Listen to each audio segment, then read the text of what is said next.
There were many mermaid stories and sightings in the past, but not so many about mermen. Why is this?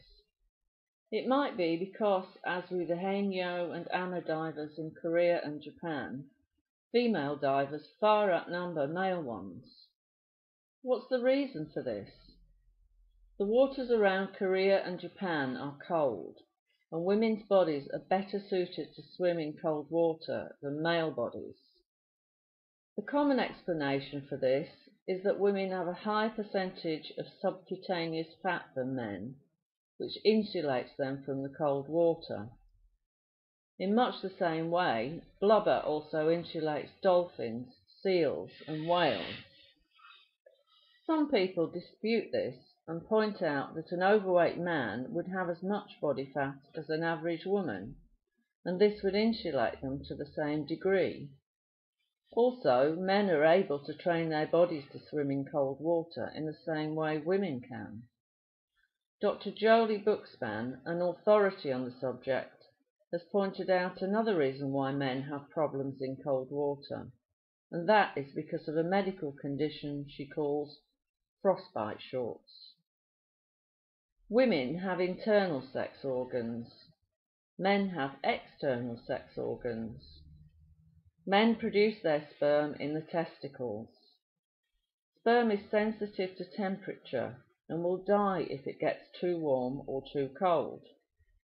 So a man swimming in cold water will kill the sperm in his testicles. Normally this is not a problem because men are producing new sperm all the time. But if the man is a professional breath-holding diver and is immersed in cold water every day, then he'll be continuously killing his sperm and will be unlikely to father children. Another problem for men is that if they spend too long in very cold water, they can suffer frostbite on their penis, which is something no man would want to experience.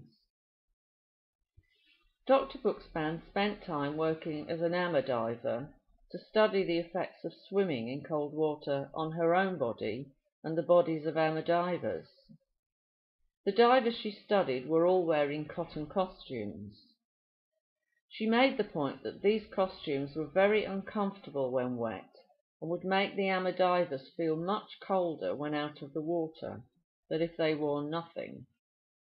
A naked body will soon dry through its own body heat, but wet clothing will keep the body wet, take far longer to dry, and will feel very cold in the slightest wind. In the past, the ama divers wore nothing. However, after the Second World War, with the increase in tourism, too many outsiders began to comment on their nakedness. Ama divers were forced to do a cover-up and adopted cotton costumes. Dr. Buxban says, diving clothes varied by geographic area, with some divers wearing only a rope belt or loincloth. No fins were used to help swimming.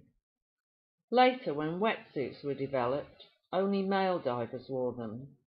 Women were prohibited protective suits by their cooperatives, since they were considered more cold tolerant to begin with, and the advantage of the suit would accelerate over harvesting.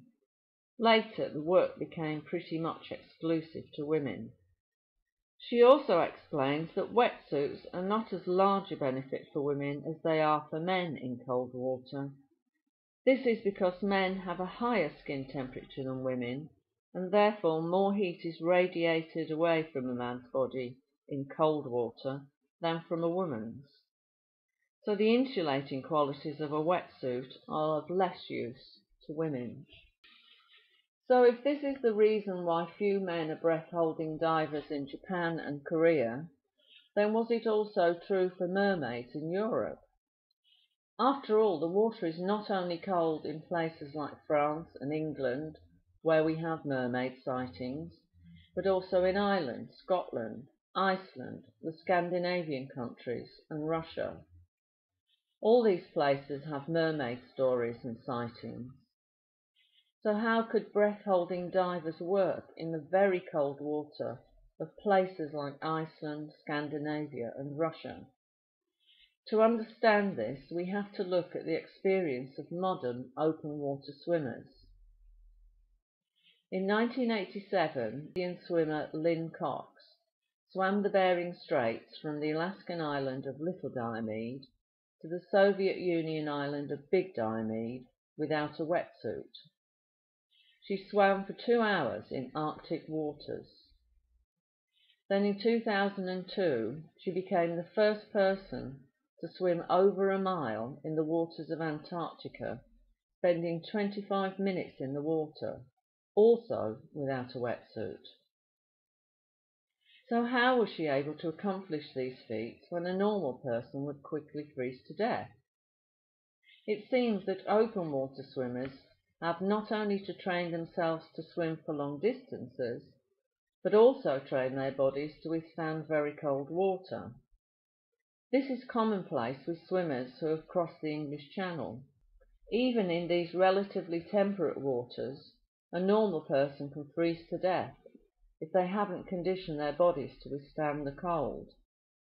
Lynn Cox was a successful channel swimmer early on in her career.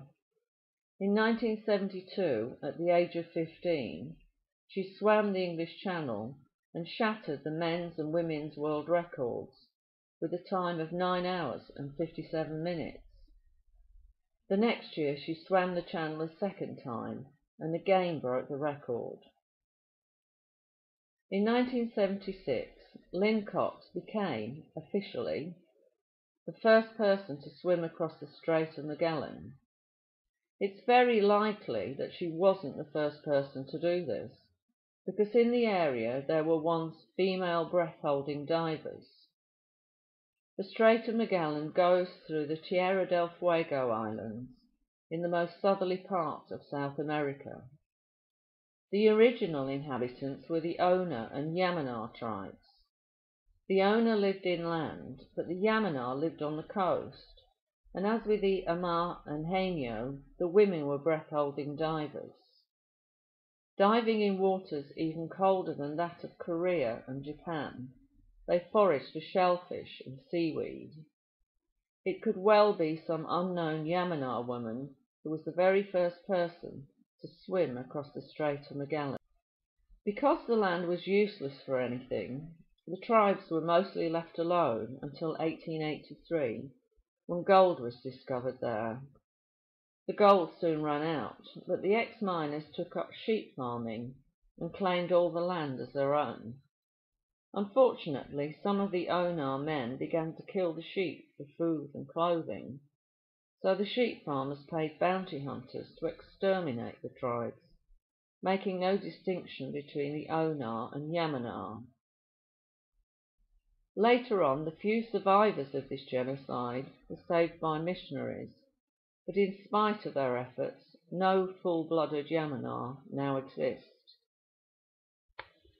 The same thing happened to the Tasmanians when the first white settlers arrived there at the beginning of the 19th century. They also found that the women were breath-holding divers. Again, they were regarded as a nuisance, and again, bounty hunters were used to wipe them out. One of the justifications for this genocide was that the Yamana and Tasmanian Aborigines were very primitive. They didn't wear clothing despite living in a cold climate. But this is similar to what modern open water swimmers also do. They wear as few clothes as decently possible in cold weather to condition their bodies to withstand low temperatures. So the Yamana and Tasmanian Aborigines were probably doing the same and acclimatizing their bodies to the cold weather so they could swim in cold water. The Hainio and Ama divers have likewise been accused of being primitive because they once dived naked, another reason why they now wear cotton costumes and wetsuits. There have been reports of breath-holding divers all over the world. In Southeast Asia, reports come from places like Burma, Thailand, Malaya, Indonesia and the Philippines, of the sea gypsies or sea people who live in boats or huts on stilts in shallow water. The Polynesians and Melanesians of the South Pacific were also breath-holding divers and were used as pearl divers in the 19th century.